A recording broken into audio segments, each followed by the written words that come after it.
Almost everyone has heard bits of this story. The foreigner and the dwarf refer to none other than Napoleon from Corsica. The British mocked him as the short Frenchman, even though Napoleon wasn't actually short at all, and he did see himself as French. But the real focus of this tale lies elsewhere, in the woman, who was none other than Joan of Arc, the Maid of Orleans. She was a peasant girl who had not yet reached her 20th year when she stunned the world with her achievements. The miracles she performed at Orleans and Rheims revived the dying hopes of France. Under her command, the French army, once beaten over and over, fought their way through enemy lines and made possible the coronation of Charles VII at Rheims, something thought impossible.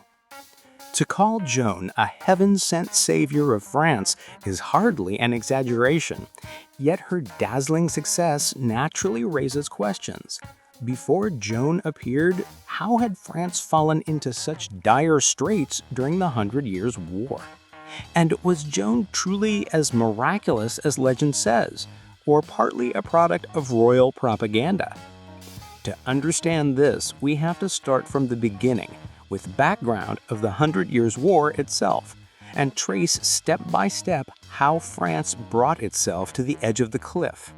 The Hundred Years' War, or more precisely, the intermittent series of wars between England and France, lasted from 1337 to 1453, but the roots of Anglo-French conflict go back long before the 14th century. After the collapse of Roman power in Britain and Gaul, Gaul became the territory of the Frankish kingdom, ruled first by the Merovingians and later the Carolingians. In 987 AD, Huguet, Duke of France and Count of Paris, founded the Capetian dynasty, marking the rise of the Kingdom of France. Meanwhile, Britain had been settled by the Anglo-Saxons, passing through the era of the Seven Kingdoms and the House of Wessex. In 1066, William, Duke of Normandy, invaded England and established the Norman dynasty, and thus began centuries of entanglement between France and England. The root of their tension lay in territorial disputes. When William conquered England, he remained, in name, a vassal of the French king because Normandy was still a French fief. Imagine the King of England being technically the French king's vassal. William himself might not have minded, but his successor certainly did not. The French kings, on the other hand, were equally frustrated.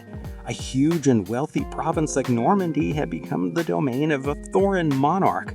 To them, it looked like a major loss of French land and prestige. At this rate, the King of France would soon be reduced to little more than the mayor of Paris. Over the next century, France slowly clawed back lost territories, Normandy, Anjou, Poitou, until only its possessions in France were reduced to Gascony and Poitou. Still, old grudges die hard. In 1299, to ease tensions, Philip IV of France married his daughter Isabella to Edward II of England, but their son, Edward III, born in 1312, would one day claim both crowns, the spark that ignited the war. When King Charles IV of France died in 1328 without a male heir, the direct Capetian line ended.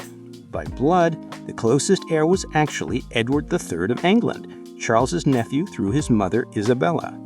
But the French nobility refused to accept an English king, and instead crowned Philip V of Valois, founding the Valois dynasty. At first, Edward III accepted this and paid homage to Philip VI, but peace didn't last.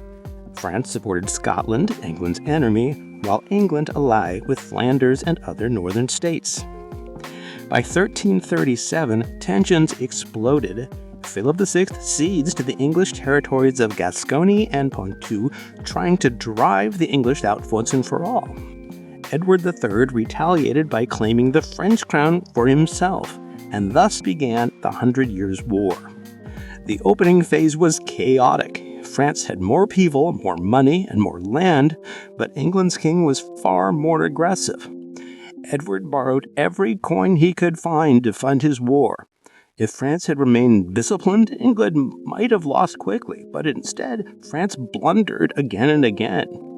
In 1337, the French army invaded Gascony, pillaging the countryside but failing to capture Bordeaux, the regional capital.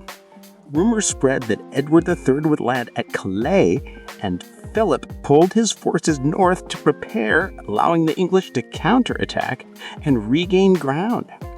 And thus, what began as a small territorial quarrel became a century-long struggle, a war that would shape the destiny of both England and France, and eventually bring forth figures like Joan of Arc, who would change everything.